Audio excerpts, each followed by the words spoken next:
Okay, episode 10 of Bad Philosophy with Rock and Mystery. I'm just going to do this one from bed. It's late at night.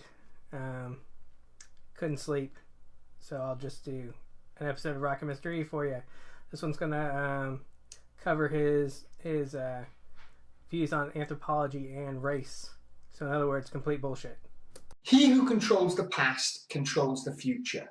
He who controls the present controls the past. The quote I opened with was by none other than George Orwell, a man that, while having left-wing leanings, grew increasingly disillusioned with these values as he grew older. So why don't we just start out with a lie? George Orwell was a socialist, a democratic socialist. He remained a democratic socialist till his death. Most of his work explicitly is socialist. But for some reason, his two most famous works are 1984 and Animal Farm, which are criticisms of the USSR.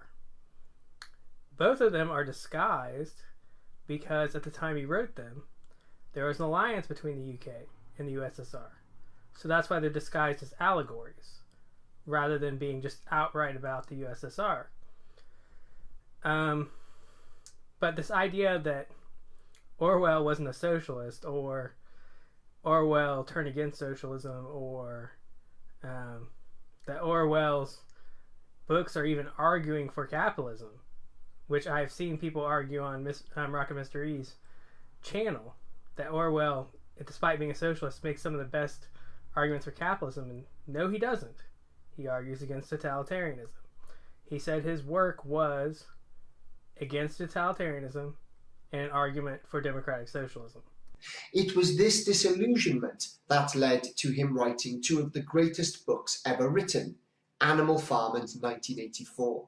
Here's a quick look at the Wikipedia page for Orwell. As you can see, it says that he was not disillusioned with socialism because of the USSR, but in fact became more committed to socialism even after the USSR. Here is Rocking Mystery endorsing Wikipedia as a perfectly valid source to use while citing things. So I'm going by his own rules, even though I personally would not use Wikipedia in most cases. Anthropology is the study of humanity in the past and present. The reason why this field in particular is often cited and focused on by ideological revisionists is because it provides ammunition for them to justify pseudo-intellectual theories. So you basically know a great bunch of bullshit is coming up. It's funny for Rock and Mystery to call anyone a pseudo-intellectual. He's like the definition of pseudo-intellectual. That term is thrown around a lot. I've been called a pseudo-intellectual, though I was never ever called that ever in my life until I came on YouTube. It's because people who don't know what they're talking about want to discredit me for using actual intellectual rigor, so they'll call me a pseudo-intellectual.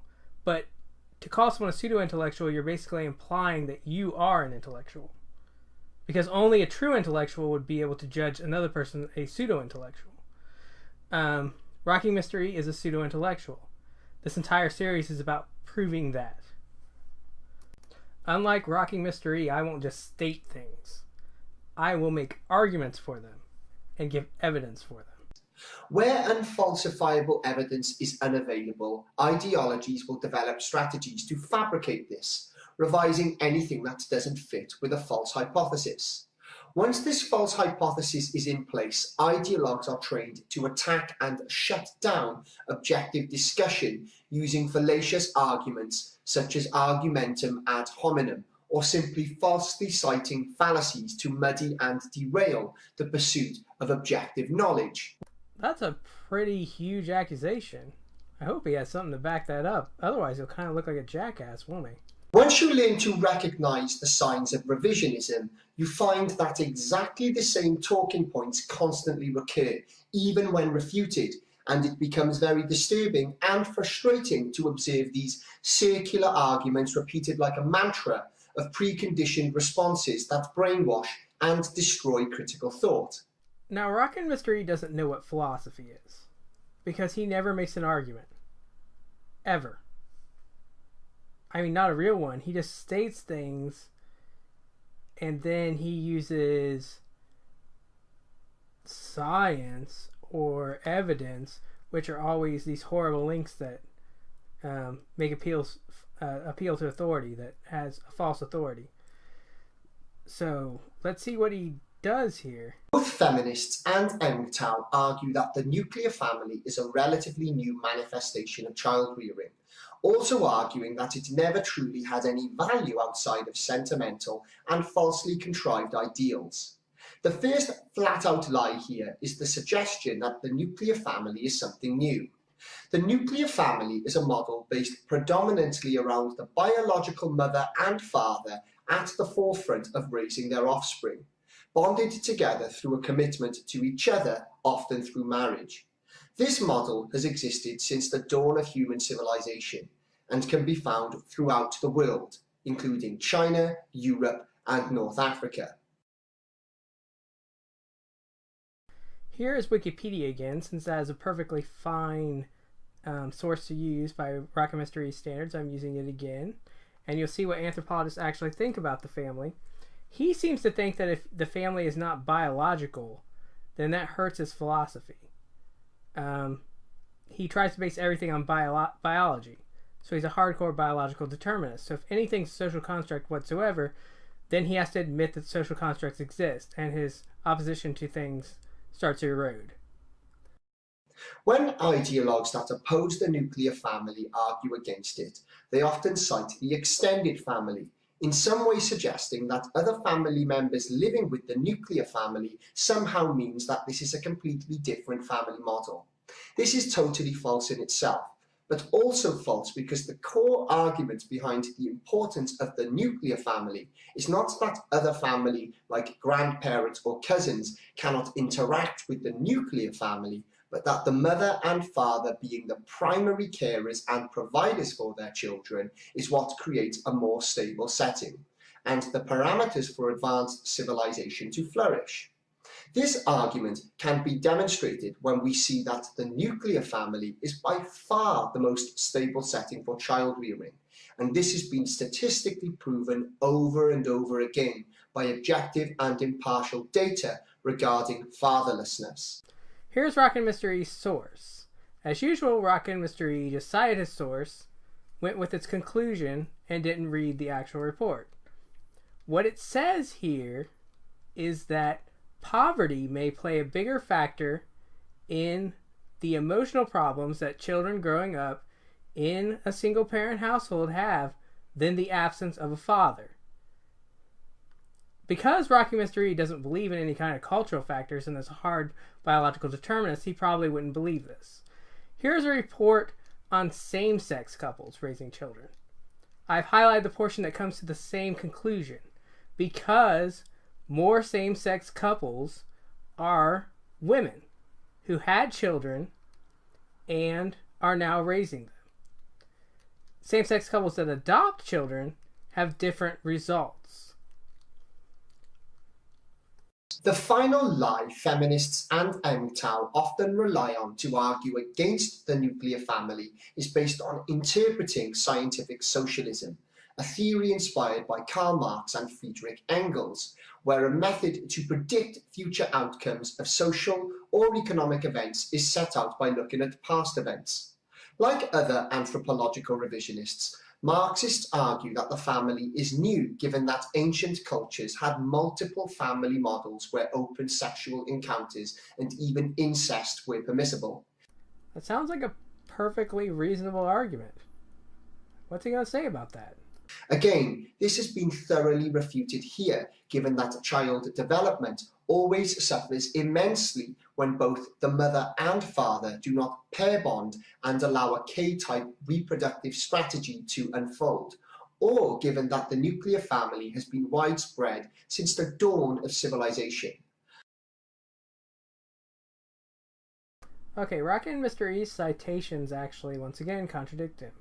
He has 4 citations. One of them is History for Kids. And another one talks about the Roman family, but it talks about having extended families. Now, he talks about before how anthropologists saying an extended family doesn't negate the nuclear family, because the extended family is just a nuclear, it's super nuclear family. It's got super sized. But he doesn't realize when anthropologists use that term nuclear family that it has a very specific definition, so that's what they're talking about. He's using this to say that there's only one family type and to destroy that family type. His entire arguments are basically about his trying to say that there's only one kind of family. If you don't have that family, you're doing something wrong and you're harming your children. So if you have an extended family, I guess you're doing something wrong. If you have a non-traditional family, like say gay couples who are raising kids, or single mothers are doing something wrong. The real problem is poverty. Everything I looked up and his own source says poverty is the real problem. It's because single mothers, because women make less, and then they usually have to take care of the kids because the men scoot off and marry someone else or just take off and don't live up to their parental responsibilities. Women end up having to take the parental responsibilities. So he's making a pretty good argument for a social safety net right here. One of the things my channel focuses on is the dissection of the modern left since the 60s. What's very clear is that this new left cares nothing for who gets trampled on along the way to the proletariat dream of a worker's paradise. What I find particularly shocking about the modern left is how pervasive Marxist ideas are within its doctrines. It's quite literally everywhere, and though leftists like to call themselves liberals, it would be better to consider this association to be akin to a parasite completely engulfing its host, to the point that there's no longer any trace of the original ideology. So this is Rocket Mystery on race. Is there anything resembling coherency anywhere in that? I did cut off the introduction where he talks about race realism and why it would appeal to white people. Separating himself from race realism, saying I'm not a race realist, but I kind of see what they're talking about. Does that sound coherent? Like, I really didn't take it out of context. If you want to watch the original video, I have no idea what he's talking about in this part.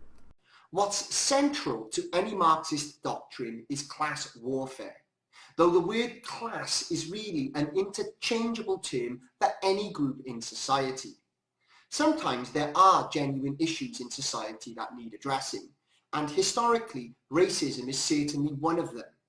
The fact is that white people must pay the price now for past imperialism, given that they rearranged the world for hundreds of years. They moved people to different regions and colonized whole continents that had no concept of states. Now it's up to the human race to make the best of the mistakes of the past and humanely move forward.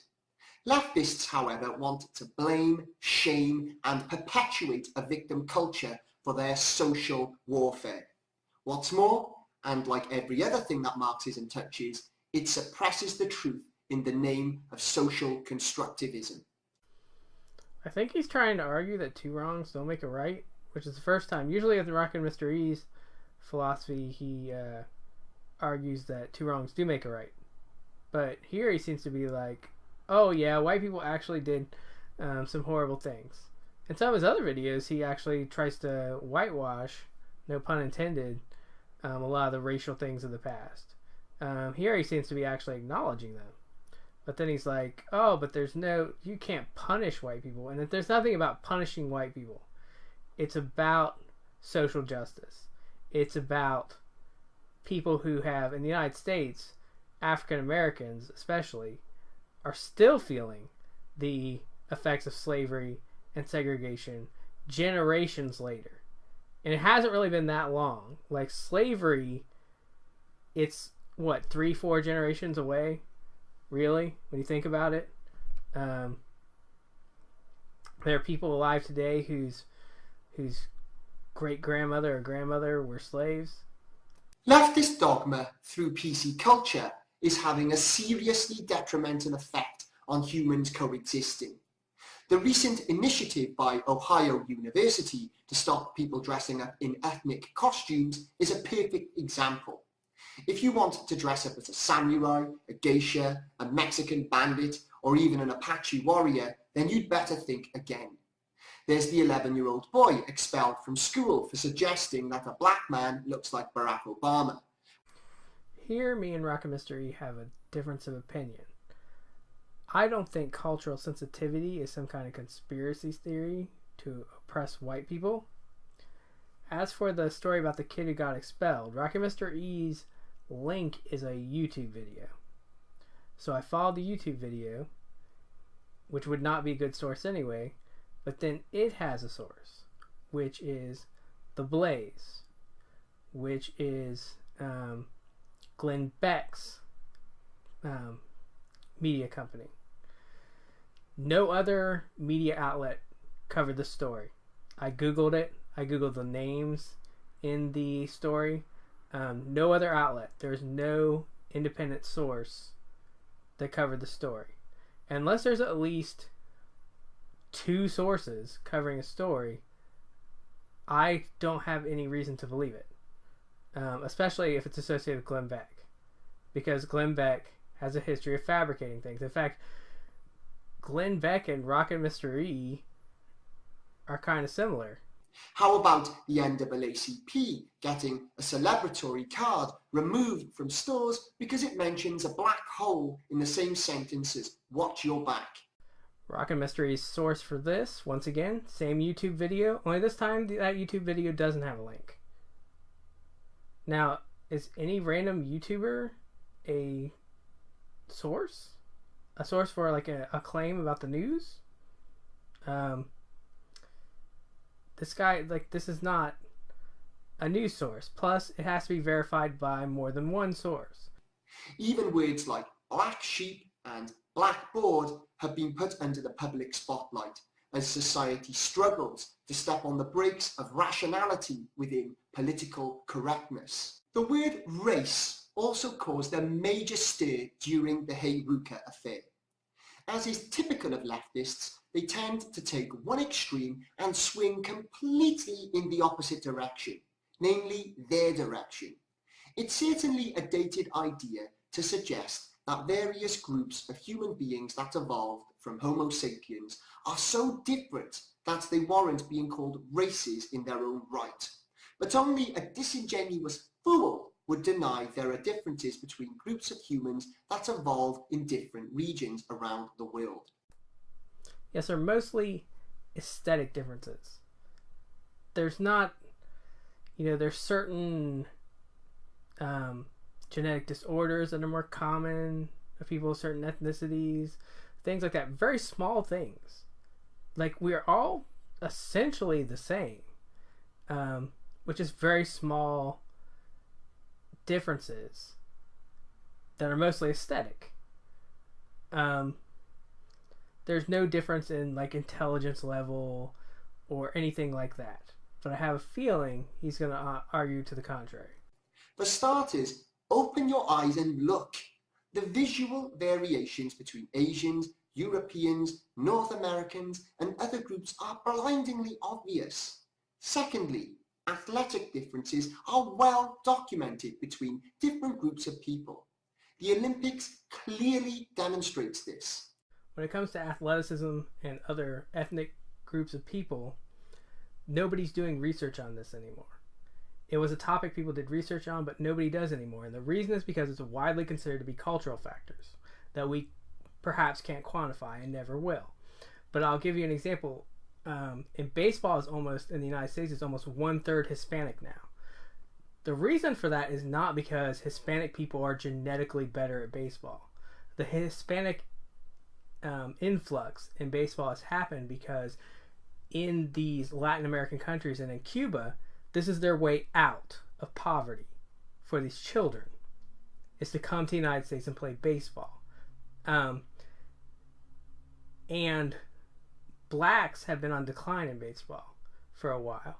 Fewer and fewer African Americans are playing baseball, preferring to play basketball or football, which it must be a cultural factor because there used to be a higher number of African Americans in baseball. It changed. That's just one sport. So obviously that tells you it's cultural factors. There's nothing genetic that makes you, based on your race, linked to your race or your ethnicity, that allows you to play baseball better. Now, you might have genetic qualities that make you a better athlete, but that's not linked to your like skin color and aesthetic factors That's ridiculous. Why would those two things be linked? Why would like the color of your skin and your hair color and things like that be linked to your athleticism? Kenyans and other East Africans thrive in long-distance running. West Africans dominate in anaerobic sprinting events, and Chinese people are well suited to gymnastics. You're a fucking racist. Many people casually accept these differences, realizing that some groups are born with certain traits brought on by geographical development of human diversity. Leftists, on the other hand, want to use this as an excuse to wave their PC card, claiming that every little thing is a social construct or down to inequality. These things can be a factor, but leftists repeatedly deny cultural differences are sometimes biological. Once again, why would something like athleticism be linked to something like skin color? Or something like hair color, aesthetic differences, the shape of your eyes? Like, why would those things be linked? It's since you understand biology so much, you have an answer, right? Or claim that acknowledging this can only ever lead to conflict, inequality, and human atrocities like eugenics. When we look at every single species on the planet, there are always a number of subspecies, sometimes too many to count. This is well documented in taxonomy, so leftists denying the human race is any different is yet more social constructivism. The truly controversial issue involving human variation is, of course, intelligence. So Rockin' Mr. E knows about as much about biology as he does about philosophy. There are species that have no subspecies. It is debated whether Neanderthal is a subspecies of Homo sapiens. It's actually a minority opinion, but it's debated. There is not a significant enough taxonomy difference genetically for races to be classified as subspecies. But another thing Rockin' Mr. E doesn't get is we made up the taxonomy. It itself is a social construct. So in his attempt to debunk the entire idea of social constructs, taxonomy itself is a social construct made up by scientists. So these definitions are the definitions we culturally gave them. So we need to even talk about what a subspecies is before we can even get started. Are there differences of intelligence between certain cultural groups? My own personal answer is that you would think there are variations of some sort, if what we know about nature is anything to go by. However, and this is the key, as long as we live in a meritocracy where the best are able to succeed regardless of ethnic or social background, then none of these things are a problem. On another video, I believe it was a Rockin' Mr. E video, or maybe I've done it in multiple videos. This is essentially how libertarians should think. I think I brought up in the Ayn Rand, one of the Ayn Rand videos as well. This is how you would have to think to be a libertarian. I've met some very nice, very intelligent libertarians who don't seem racist at all. But you would have to believe this stuff in order to be a libertarian. And I just think that they haven't thought it through. Or they like the ideology so much that they haven't thought through the implications this means. And there's also a lot of libertarians I talk to who I can tell think this way, they just don't want to say it. They know it's racist, and they don't want to say it, but they believe it. Now, Rockin' Mr. E says it, and some libertarians will say it out loud. But when libertarians say stuff like this, or in case like the Ron Paul newsletters and things like that, this is what I always say. If you're a libertarian, you have to believe this. Because you can't explain, if you're living in a meritocracy, how disproportionately poor African Americans and Latinos are without resorting to racism. You can't explain it. If you believe in this meritocracy and you believe that we have a meritocracy or even close to meritocracy, you have to believe it. That's why sometimes libertarians will make excuses. They'll say like the welfare state is what keeps these people poor. But there could be brilliant scientists, brilliant African American scientists who never get the chance to go to school because they grow up in poverty. And I think this is part of the reason that the United States is falling behind in things like science. Because the opportunities, we're cutting off all the opportunities. We're grinding the poor into the ground. Worse and worse. What does concern me is that leftists are so subversive that they ignore the fact racial differences are positive, given that biodiversity allows the human race to thrive, adapt, and fight off natural threats like viruses and disease. All right, you lost me, Rocket Mystery. What does that have to do with your race thing? Biodiversity, yes, biodiversity is good. It's good in any species. We have some species that are close to extinction because there's not enough biodiversity because they've been hunted close to extinction, and then the breeding population is now so small that they're now kind of inbred, which is a problem. So yes, biodiversity is good. What does this have to do with all this stupid shit you're talking about? Absolutely nothing.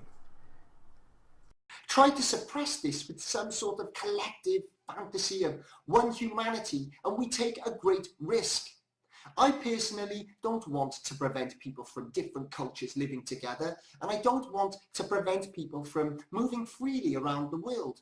But I am extremely cautious of the state defining what culture is. It's all about looking at the glass as half full or half empty. I choose to see racial differences as a good thing, and I don't need fear-mongering leftists to do this. Yopik is a perfect example of the extent leftists will go in their PC shaming tactics, regularly calling people sexist, racist, or homophobic, and even recently claiming that Aristotle's axiom A equals A is similar to white nationalism. I explained this before. I think it was in the relativism episode. A equals A is not an axiom. It's a tautology. Aristotle used it to present the non-contradiction principle. A equals A. It's a mathematical thing. Like, Rocket Mr. E uses it in a totally bizarre way. But he used it because that's how Ayn Rand used it. It amazes me. I know that there are people who watch my videos who are fans of Ayn Rand. It amazes me. Some of them have philosophy education. She makes so many elementary mistakes in her work. That's why no one takes her seriously in academia. That's why she's almost never taught. But Rocket Mr. E parrots them back as if there's something deep in A equals A. It's a tautology. It means nothing. Need I say more? Yes, because I don't know what the fuck you're talking about. I don't understand any of your points. I don't think you do either. Anyway, let's pretend Rocket Mr. E is correct about this kind of biological determinism and how people evolve. What do we say about that sloping brow of his and those simian features? What would that tell us about how evolved he is? Let's take a look at Rocket Mystery. Let's just look at him and see what his aesthetic features tell us, and let's just read all kinds of things about it.